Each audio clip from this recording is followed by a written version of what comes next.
Hi there, and thank you for joining us for Coffeehouse 2021.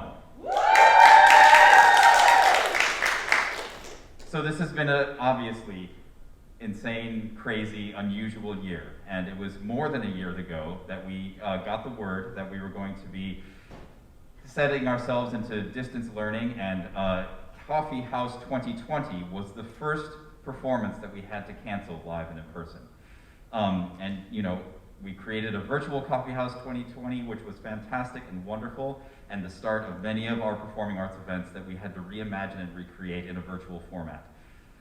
It is wonderful and kind of amazing that we have now come full circle, and for Coffeehouse 2021, we are first starting to return to live in-person performance.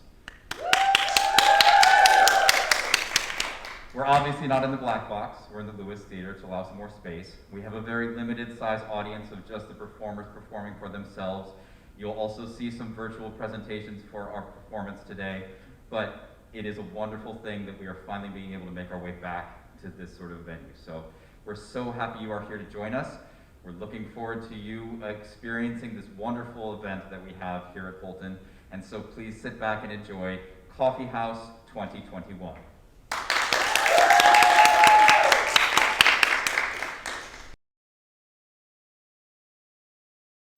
Hi, I'm Asma. I'm a senior, and I'll be singing a song I wrote called For You.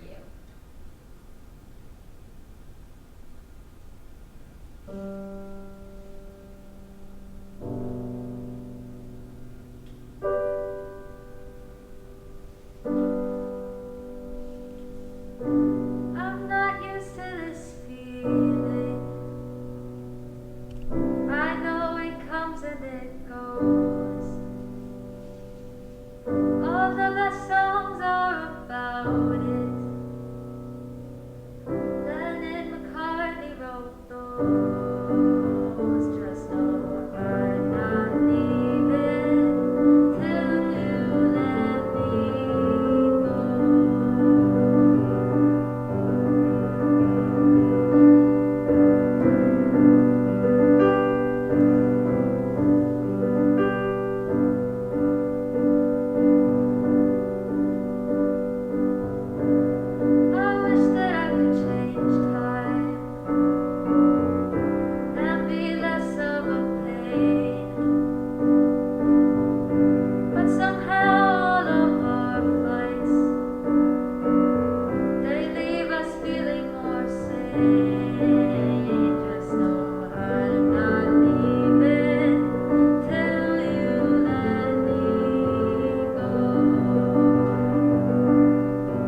I'm a junior, and my poem is called The Secret Garden.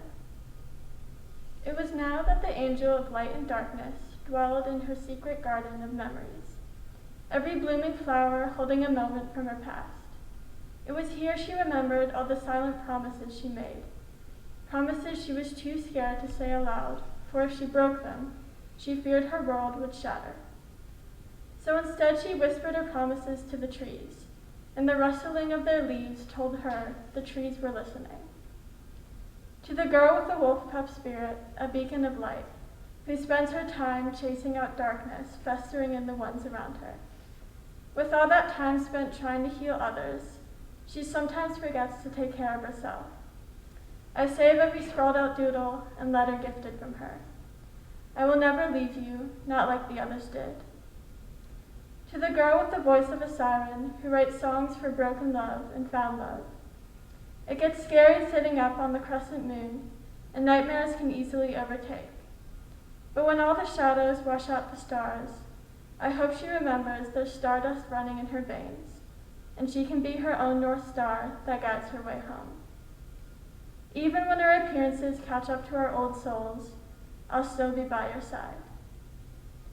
To the girl with a fey mind who spends her time surrounding herself with stories. Most let shame eat them whole, but she sits her demons down and asks them for tea. The exhaustion from battles looms over her, but she can learn how to heal. I hope she knows to wear her war paint proudly, and her battle scars only mean that she has lived. I won't hurt you, not like I did before. To the girl with the dancer's soul, who has animals trailing her wherever she goes. Kingdoms from afar come to see her glide in time with the music. And yet when the crowds disappear and the spotlight is just a mere moonbeam, she still laces her ballet slippers and dances in harmony with nature. Even when no one is watching, I hope she can recognize how just her laugh alone could mend deep wounds. I will never forget you, not ever.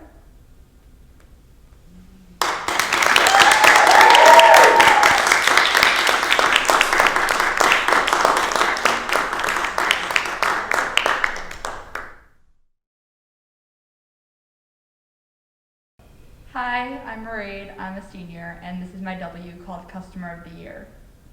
The man walked in at 10 on a Saturday. The steady flow of breakfast people had trickled to a stop, and the brunch people didn't start arriving until 10:30, 11-ish, which gave us a break before the next rush. It was the usual Saturday crew working. Emily and Christian were making roll-ups, and Lady stood by the counter waiting for the next customer. I took a break from my glorious work of taking out the trash, wiping down tables, and cleaning the bathrooms, and dealing with disgruntled customers, to clean every single window and door in the restaurant. Marissa, my boss, who had asked me to do the task, despite most of it already being cleaned, was in the kitchen, most likely compiling a list of all the imaginary things that I had done wrong. Why are the tables wet, Mairead? She had asked me a few days before, while it was still actively raining. Do you have any bagels? The man asked as soon as he entered. I looked away from the glass of the pickup window in disbelief. We were very obviously called the Main Road Biscuit Co. We didn't hide our bread product specialty, and it wasn't bagels. No, Lady responded cheerfully, but we have biscuits. Fine, he grunted and waddled over to the sneeze guard. Where are they? Lady pulled out the tray, displaying 20-something biscuits all pushed together. I went back to wiping down the window, disinterested in what had become a normal interaction. One fingerprint managed to resist all my cleaning attempts, and Marissa would see it from a mile away if I had left it, and she would never let me forget. I want that one, he demanded. Lady reached for a biscuit, but he shouted, no, not that one, the other one. Lady reached for another one. No! He finally reached over the sneeze guard, and I saw Emily stiffen. She held a set of plasticware, but she stopped attempting to roll them into napkins. Very calmly, Lady plucked the biscuit off the tray and put it in a pastry bag. Do you want anything on that? She asked. How much is it? He said, not responding to answer. $2.50. Lady prodded the iPad with a finger, waiting for him to pay. Aren't you going to put butter and jam on it? He asked incredulously. Christian quickly grabbed butter and jam from the fridge, and Lady pressed another button on the iPad. The butter and jam will be $3.50. The man stared in disbelief. What do you mean? You said it was $2.50. There's an upcharge for the butter and jam. Ridiculous, he muttered, shoving exact change at Lady. We should have known we weren't going to get a tip. He raised his voice to say, "And you aren't even going to heat it up for me? What kind of service is this?" Lady and Christian exchanged a look. We hadn't heated up biscuits since before COVID had hit. There was a tense moment of silence. I stopped attempting to wipe down the window. Not that it mattered, it was finally clean. Christian nodded slightly, and Lady took the biscuit out of the bag and began putting butter and jam on it, while Christian turned on the oven. "No, I want jam on both sides," the man exclaimed, but Lady didn't look at him. She kept doing what she was doing, what we were trained to do. "You're doing it wrong," he raised his voice. I glanced at the kitchen, looking for Marissa. "Stop messing up my biscuit. You clearly don't understand what I'm saying." Everyone froze. While English isn't Lady's first language, she speaks it fluently and never has trouble understanding anyone. Emily shot the man a look that could kill. He saw it. Without a moment of hesitation, he stormed over to where Emily was standing at the counter. He leaned towards her, inches away from her face. Despite being significantly shorter and smaller than him, she didn't look up and began to make roll-ups again. "What is it, girl?" he leered. Emily didn't look up from what she was doing, but I knew she was being much more deliberate than usual. The man looked around the restaurant and finally noticed me. I was still frozen by the window, but I locked eyes with him, glaring. He stayed focused on me for a few moments before turning back to Emily. She still didn't look at him. Christian slipped through the kitchen door. "Look at me," he demanded. Emily did not look up, nor did she shrink away.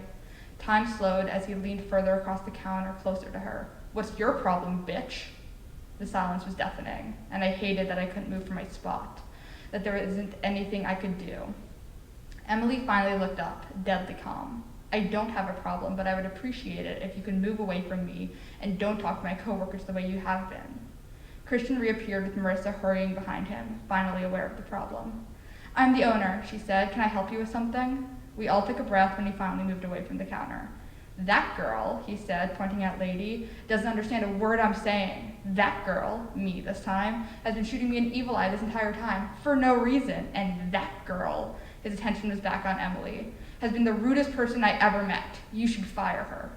He absent-mindedly turned to Christian. "That young gentleman has been quite polite. He's doing a great job." It wasn't lost on anyone that the only man was doing, quote, "a good job." All my employees understand English, and I'm sure Emily didn't mean to be rude. Marissa was using her talking to a customer voice. "The service I've been receiving is horrendous, and I haven't been unreasonable. You should train your employees to be polite to paying customers. And it looks like you need more of them." He looked around the empty restaurant, blatantly ignoring the signs, clearly stating that only one party was allowed inside at a time. "I'm sorry you feel that way, sir," Marissa responded, her voice growing harsher, kind of more like the voice she uses when she talks to me. "I'm not coming back here ever again. And you're going to be getting a terrible review. I can't believe this was the way I was treated." "Sir, I'm going to have to ask you to leave my restaurant." Finally, Marissa was fed up. It was nice to see her angry at someone other than me. "You're kicking me out?" he howled. "Ridiculous! And I'm not leaving without my biscuit." Marissa grabbed the half-buttered biscuit off the counter and shoved it at him. "I'll never spend money here again." "Do you know what?" Marissa asked, punching the iPad to open the cash register and pulling out a $5 bill. "Here you go. Now get out.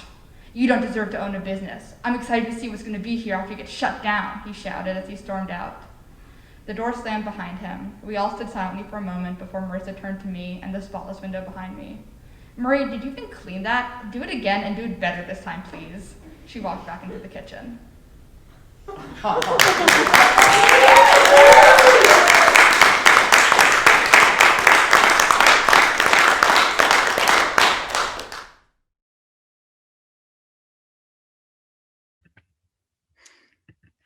Hi, my name is Sophia Hall, and this is my 4th Coffeehouse. I'm a sophomore, and the poem I'm about to read to you won Gold Key in the Scholastic Art and Writing Awards. I'm very proud of it, and I hope you enjoy. On the other side of Harlem, we dined in Havana for a night. The adults sipped mojitos, drowning in mint and lime. We watched ice float into a yellow chandelier. I licked passion fruit juice off my lips, the sticky sweetness stuck in my swallow, the steaming ropa vieja simmering on a silver plate. Empty glasses littered the table. Waiting in line for the bathroom, my aunt laughed with a businessman. I never saw her that way before. Unseen beneath my feet, the subway rumbled. She pulled her chair back, wringing out her wet hands, and then I teased her for reaching 27 and never knowing love. She brushed me away. At least I've never known heartbreak. My aunt has now swapped New York for San Francisco. Her loopy handwriting spells out West Coast, Best Coast with a smiley face in blue ink. I keep her letters in my denim pocket. In DuPont Circle, I watch two girls from a Degas painting dance on a fountain's edge. They ebb and flow like two egrets, heart-shaped necks twisting together. They kiss long after the sun has retired to bed. Love-drunk moonlight stumbling onto their silk dresses. Perching on a wooden bench, I pull out her latest letter, still in its crisp cream envelope. Skimming a nail under the seal, I unfold the card cluttered with constellations. Scrawled in tiny script at the bottom, I find two sharpied words. I'm gay. Between us, a rich midnight black curtain, velvety and soft. Our own private planetary orbits, Milky Way and twilight-specked galaxies lined up infinitely. And then her letter, a sheaf of paper as thin as Pluto's atmosphere, raised the thick, impenetrable curtain. It hangs above us in the thin air. I see you on the other side, exposed. Approaching center stage, my right hand rises. I see you on the other side. Raise your hand too. And then her palms connect in a second, stretched into eternity, locking eyes. Yours, freckled with fear. Mine, pinpricked with truth. I see you.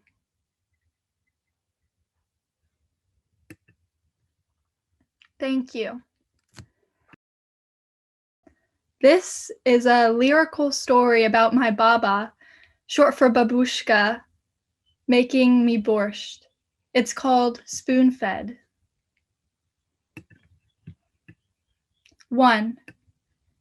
Behind the stucco walls where I crouch with a handful of salami saved from breakfast, just for a handful of fur and whisker, my grandmother guts a fish, a skeleton exposed. Her knotted fingers peel away the white flesh, tucking each strip in a sheet of egg, white flour, and hot oil while crooning a lullaby. In a stained apron and woven slippers, she strips a thick cabbage leaf by leaf, laying the wrinkled heart bare. Sweat beads from the dill and parsley hanging on the ceiling. Stirring the room with her hand-carved ladle, beet-laden borscht boils on the wood-burning stove. 2. Crammed beside individually packaged Kraft cheese and stacked red-top Tupperwares, a silver stew pot sloshes in the white refrigerator. The gas stove ticks into flame. I stir the beets and onions and beef, reheating the leftovers, bubbles rising.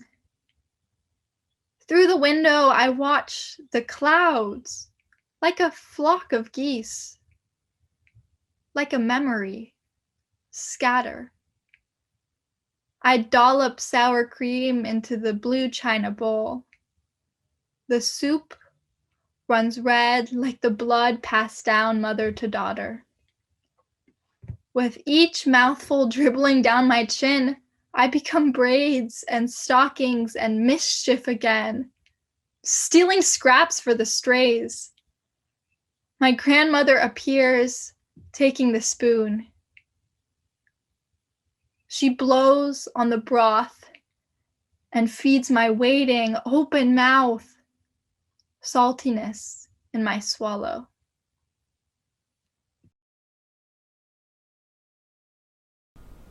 Hi, I'm Emma, and this is A Little More Time. I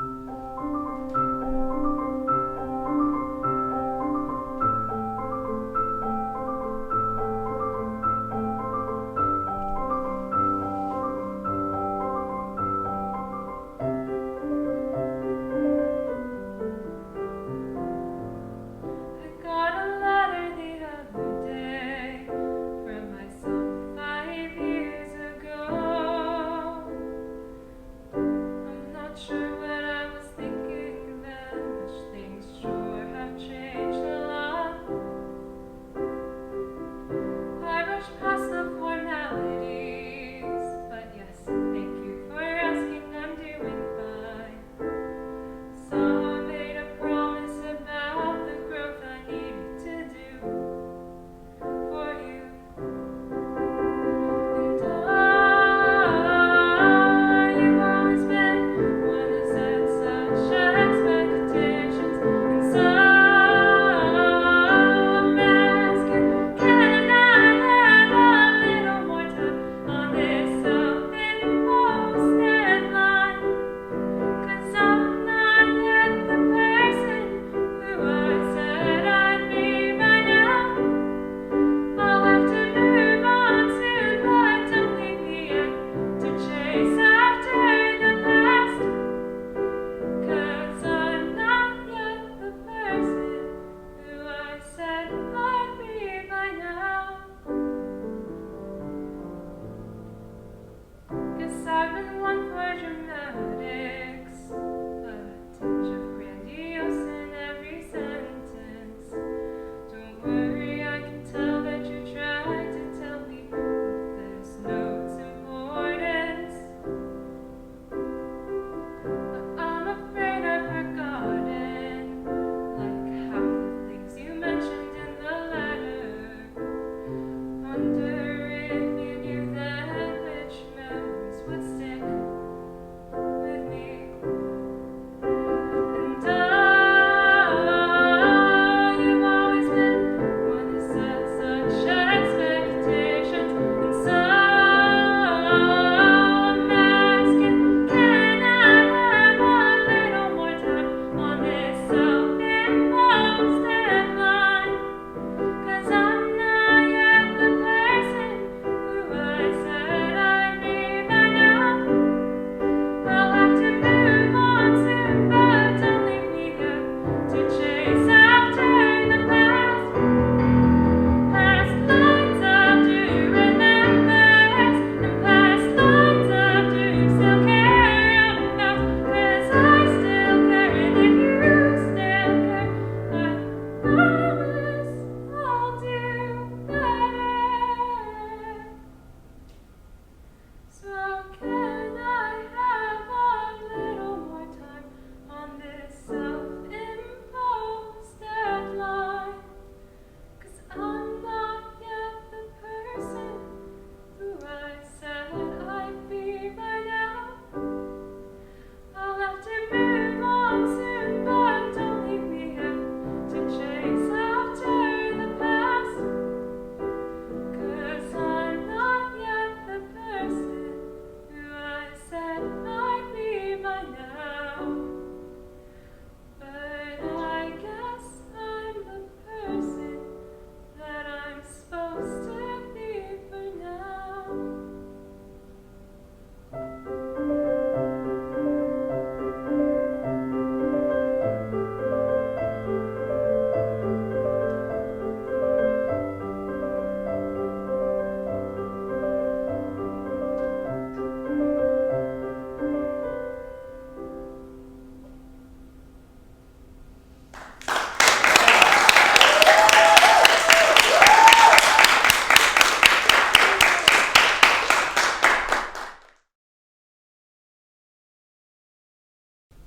Hi, my name is Elsa Bell, and I will be reading my poem, The Hike. I hiked upon a mountain trail through the wind and rain, Though the journey was hard as nails, I knew it'd be worth the pain. For when I reached the top, so high, I came upon a lake, blue as cloudless evening skies, more clear than glass a man could make. The water here, it moved quite slow, moseying on its way, for it was fresh from mountain snow, but it'd go far today. It sped its way down past the trail, by all the proud trees tall, against great rocks the white waves hail, but over a cliff they fall. On level land the water shone, near clear as it began. At the fall's base there stood a stone, where diamond waves would land. For quite a long time there I sat, staring at the fall, for when someone is faced with that, one tends to feel quite small. I felt a prick beneath my back, 2 pine cones, equal size. Besides that, similarities lack, as different as the earth and skies. The first had been there many a day, water and time had worn it gray, its fickle scales would fall away. The second one's days had been few, it shone as gold as when it flew, from its tree to this rock, brand new. The first I chucked into the river, with it my doubts began to wither, floating on through time and water. The second, with me it would stay, past rapids and calms we made our way. I held it close, it shone for many a day. Though waves will rise, one should not fear, for after that blue water clears. So please stay gold as you go on your way.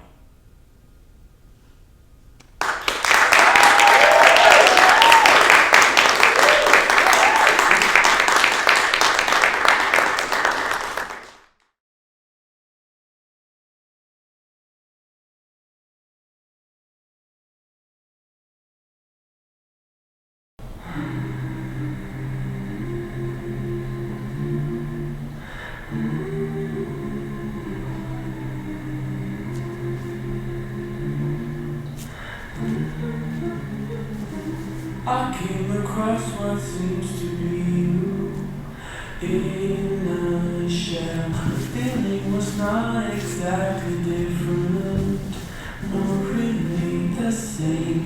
You're standing there, a face on your shame, with green jewels. If we make believe and I believe you, who would be the fool?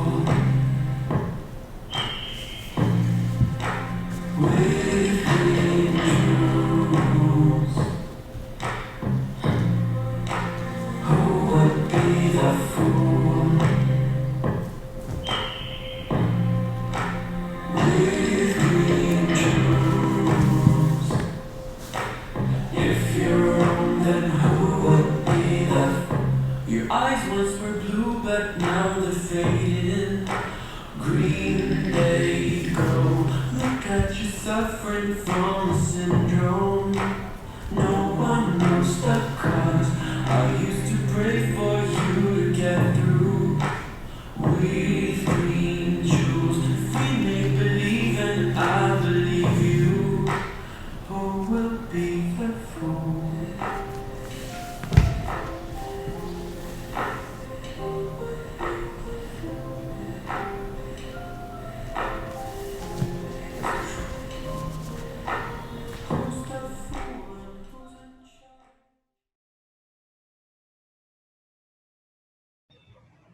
Hi, my name is Sophia Hall, and I wrote this play, A Piece of Cheese. I'm playing Cassie. Hi, I'm Janessa Miles, and I'll be reading as James. Look, the moon, the inconstant moon. How did people ever think it was a piece of cheese? Well, I always thought it was a lantern. Or a glistening pearl? Maybe it's a lightning bug. Or a loose button? Or Santa's eyeball, seeing whether we're naughty or nice. Hey, Cass, you're a girl. Would you ever kiss me? Is that your new pickup line? Forget it. Maybe Haley would, if that's why you're asking. Am I that obvious? Do you think so? I have no idea. Does high school last forever? Well, obviously not. We're about to graduate. But people always say that it gets better after high school. Will it ever get better? We're getting deep tonight. James, I'm serious. I'm scared. Me too. Like, will all this drama and gossip continue? Sometimes I wonder if I'll become successful or even happy. Will I still feel this insignificant? Then what's the point? Escaping, dreaming of imaginary worlds. But even in Midsummer Night's Dream, there's trickery and lies and deceit. Our so-called escape brings us right back into reality. Plus all the love triangle drama. Or is it a love square? I wonder, what really matters in life?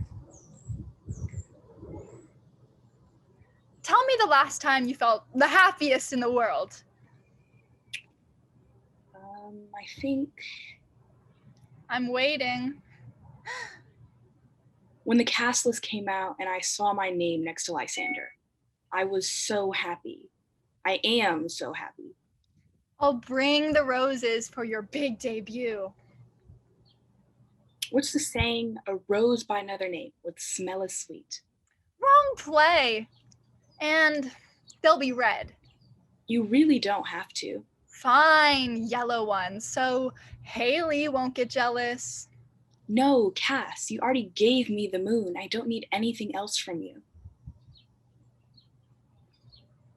The moon?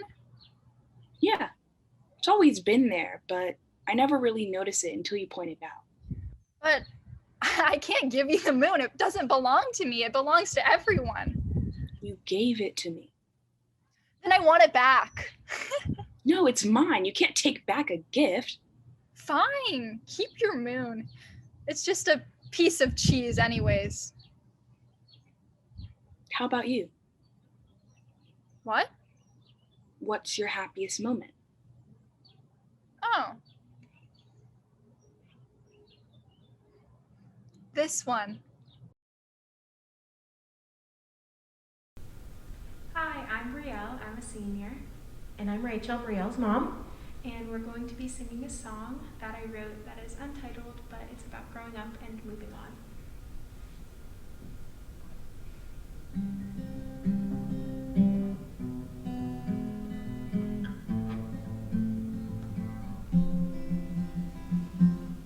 I know you know that something's on my mind, a thought that lingers all the time. Can't stand knowing that the end's begun, so I'll just take a deep breath and sit with you beneath the sun.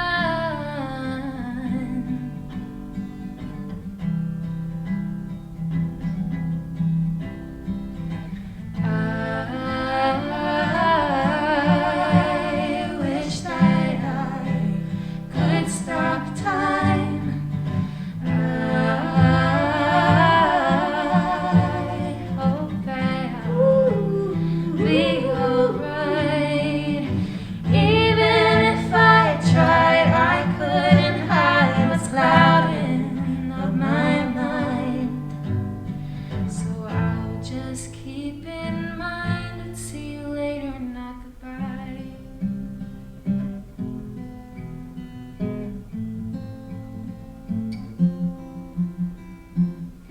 Can't sit still, was always reaching higher, and then I faced the freezing fire. The past is past and left me grounded here, so let's just take a deep breath. The sun is bright, the sky is clear.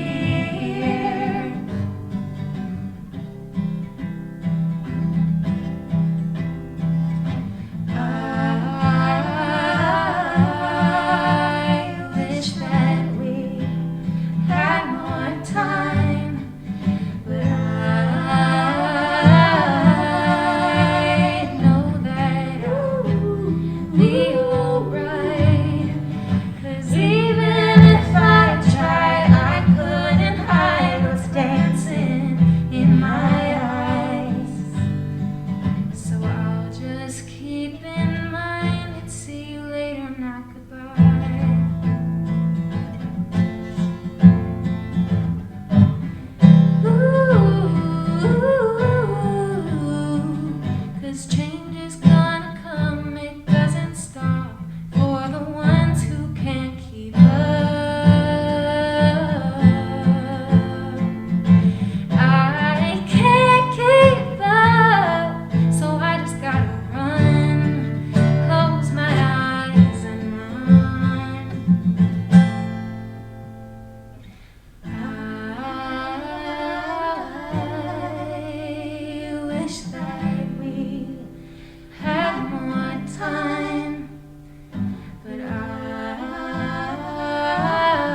first poem is a glimpse into the most recent chapter of my life, and it's kind of a way of giving myself closure from a sad story that I wish I could rewrite the ending. But it's life, so I kind of have to roll with it. I hope you enjoy all three of these fractions of my essence. The rule. So, tell me something about yourself. That was the first thing you ever said to me. And you always loved how I responded. I don't know, I've never really been great at this kind of stuff.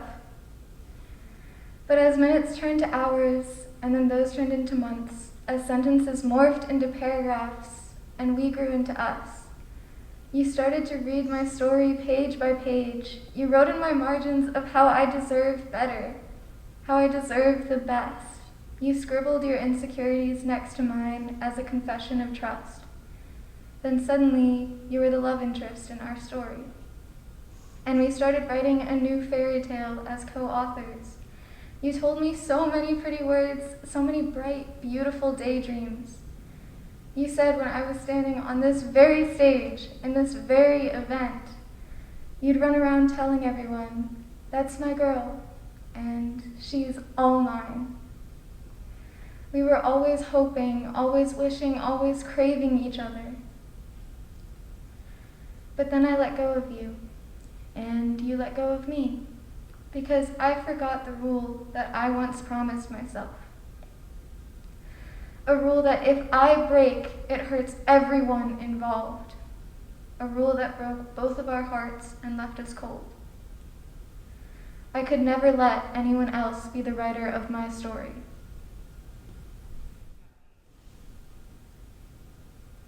Missed presumptions.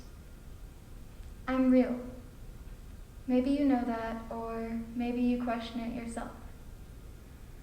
I am real. I touch other people, get close to them, because it lets me know I'm not just dreaming. I am not just a story, but with every heartbreak, every joke, sometimes I just don't really feel alive. I am light. I want to be able to feel my essence fly, and I feel it when I make others happy. I am more than just my words. Sometimes I limit myself to these words. The ones that I write, I think, I speak, I love. I don't know myself, and that's okay not to. I'm still growing. I know my values, my hopes, my dreams. I'm a mixture of color. I'm not straight, I'm not gay, and I'm also not bi. I'm not fully Colombian nor fully white. I have shadows in my heart. Some of them have names of those who have left. Others have simply always been there. I'm me, even though it took about a decade and 3.5 heartbreaks. I love me. Letting go. I used to clutch to this balloon, sadness and helplessness swirling inside of it, holding on to people who might not let go of me. Gripping on to these feelings of anger towards my family, persisting in being my own biggest critic, bully, mean girl combo. Seizing thoughts that would make me cry and feel guilty, until one day I looked at myself. I thought of all the things I disliked in my life and decided I would do something to change it. I started learning, reading, experiencing, experimenting, and in all that adventure and growth and stories, I learned that letting go is freeing in a way. Instead of a balloon, everything shifted. Suddenly, it was an arrow in my bow. I would gather all that I had to hold on to and my strength, and instead of waiting to aim, waiting to shoot, I let go as soon as my heart says, now. The whisper of tense muscles from holding on too tight vanished with time. It was replaced with the whisper of wanting to dance. And then I would pick up the next arrow, knock it on the string like a ship into a harbor, place it on the shelf like any of my memories, pull back my finger to the corner of my lips, and that's the moment I learned to let go.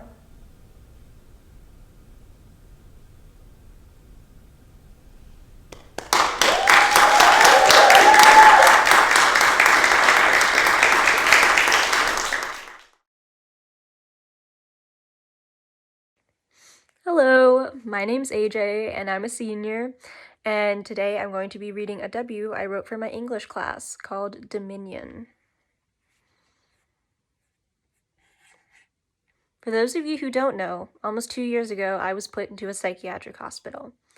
Sometimes I laugh about it today and joke that I finally checked that off the bucket list, but really, it's nothing to joke about. In my opinion, it's also nothing to necessarily be ashamed of. But the ignorance of people and the taboo topic of mental health makes me shut my mouth whenever I think to bring this part of my life up to anyone. But yes, I spent at least a week in a psych ward in April of 2018. I don't want to talk about what led me to that point because that version of me, to put it bluntly, sucked. I made too many mistakes to recount, and that whole spring was basically a living nightmare of anxiety, anger, and desperation, so I'm not eager to relive that. What I want to talk about is my first day at Dominion, the hospital, and I'm hoping to alleviate some of that taboo with this story, because it's not as torturous as you may see on TV. As I walked through the doors, a fight broke out between two girls by the front desk, and I was quickly ushered into Ward A, my section for the rest of that week. Not knowing what to do, Richard, our group nurse, let us put on some mindless YouTube videos to help calm our nerves a bit. I had just arrived, and already all hell was breaking loose, so you can imagine that I was a little out of sorts for the next few minutes. I stared daggers into my surroundings as I surveyed the 5 other girls in the room.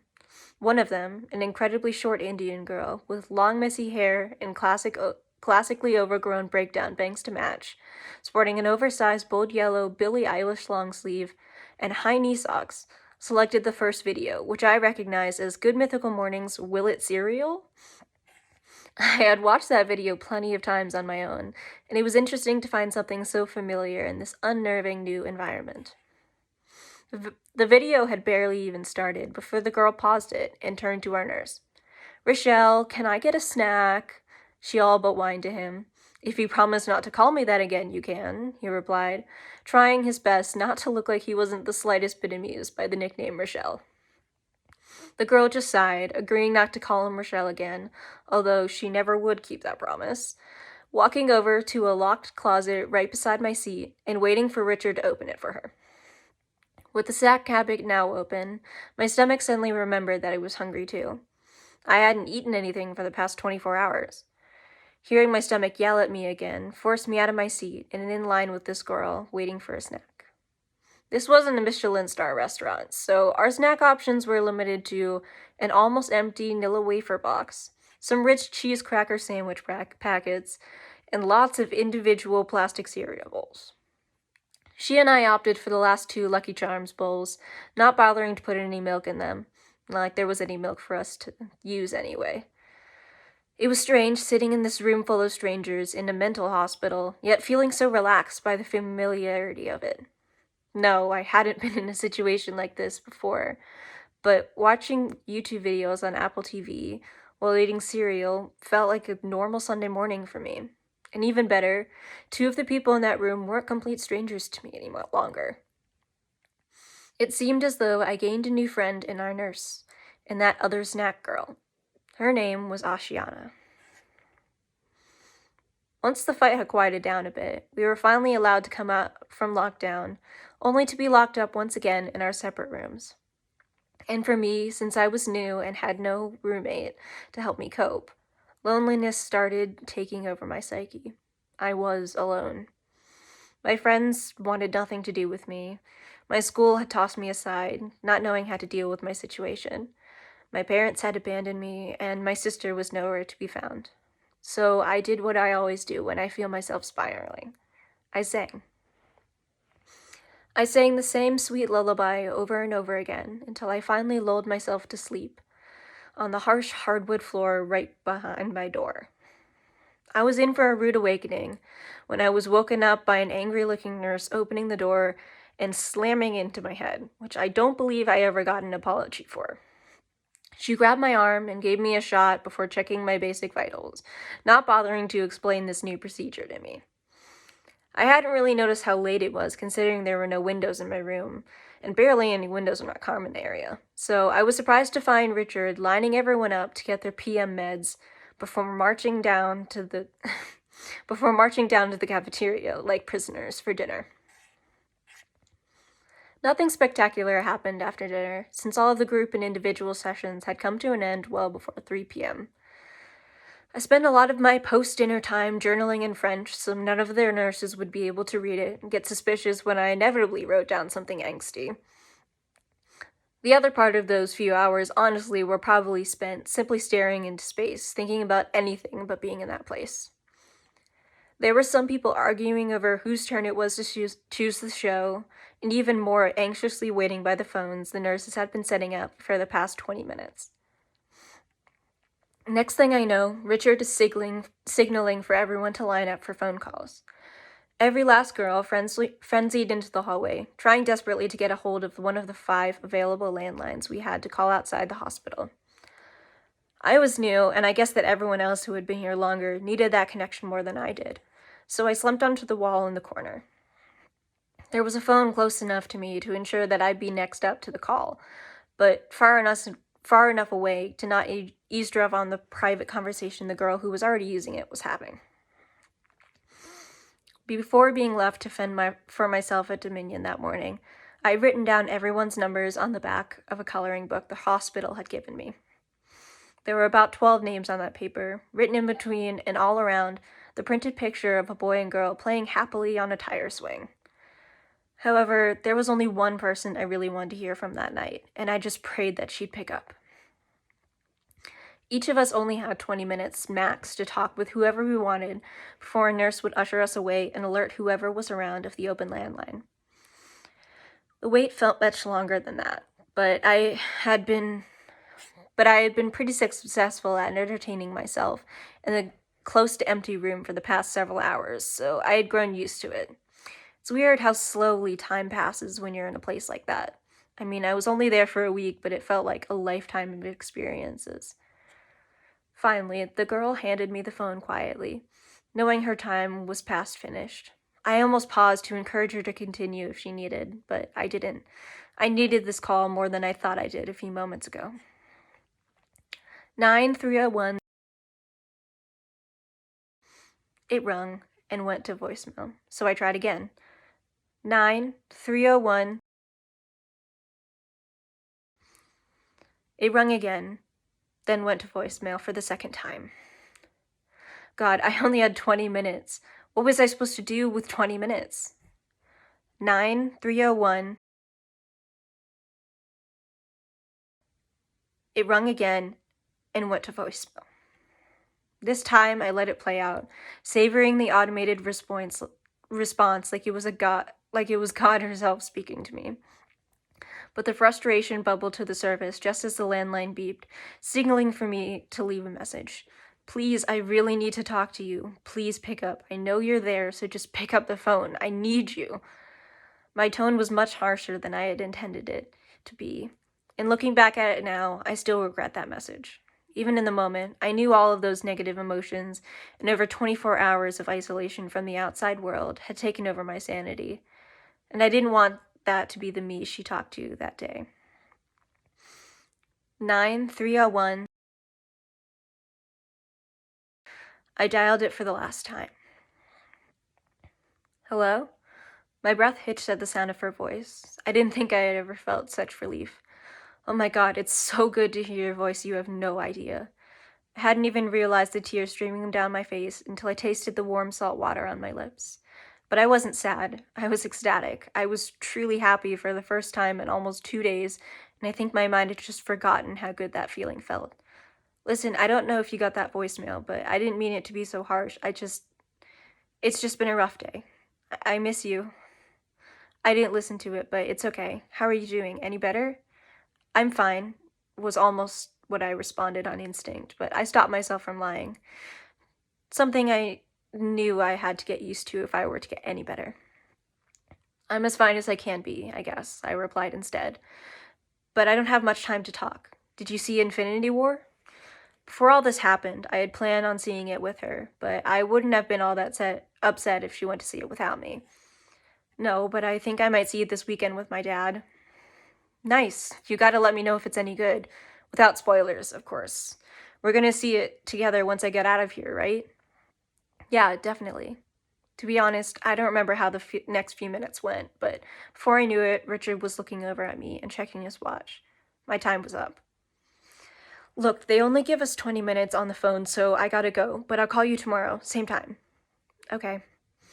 Thanks for picking up, and I love you. Now, don't misunderstand the situation. I wasn't confessing some undying love for her. I just didn't know how to end a call like this. It might sound weird or cruel, but I don't tell people I love them often, unless I'm clearly trying to be sarcastic or jokingly flirting with a friend. But I really meant it this time. I loved her like family, and I needed her to hear that for my own sanity, because I had no idea when I could get a hold of her next. But recalling that memory now, I don't even remember if she said it back.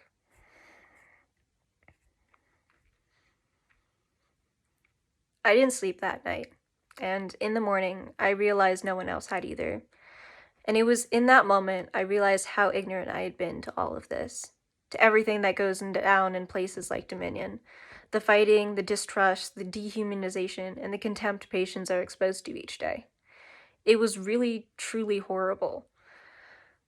I knew that as soon as I got out of there, I was going to tell everyone about my experiences at Dominion. But reality hit me as soon as I was cleared.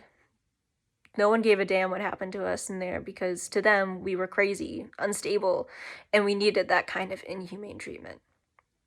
That's a reality I still refuse to accept, and I won't stop until I see the day where we won't just throw children with real emotional trauma into a prison and wait for them to get better. Until we aren't raised and herded into psychiatric wards like sheep until we're ready for the world to take the final shot and end it. Because now I know the truth. It's not the constant hellscape movies make it out to be. I did find friends, a family, and we all helped each other grow and get to the point where we were not good, but fine. And the day nurses were truly angels. But the lows were bottomless pit-level lows. And those were the moments when the night nurses treated us like inconveniences, or when we were injected with unknown medicines without explanation. In those moments, it was worse than hell.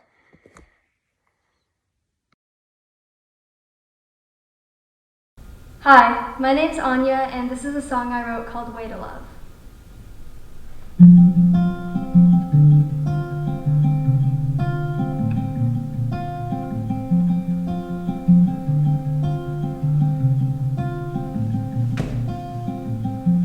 Stains on your sweaters that take mine, so you won't be cold. I'll clasp your hand in my other hand to fill the mold, and I can feel my heart flutter. Heaven knows you could change and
Stains on your sweater when you took mine. I hope it kept you warm, and I hope that you remember the way it felt when I filled them old, and I could feel my heart flutter.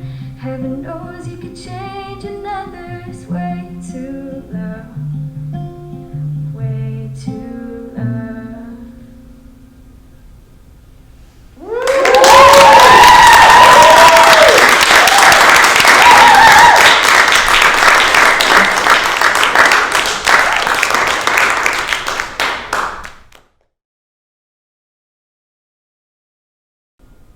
Well, that was incredible.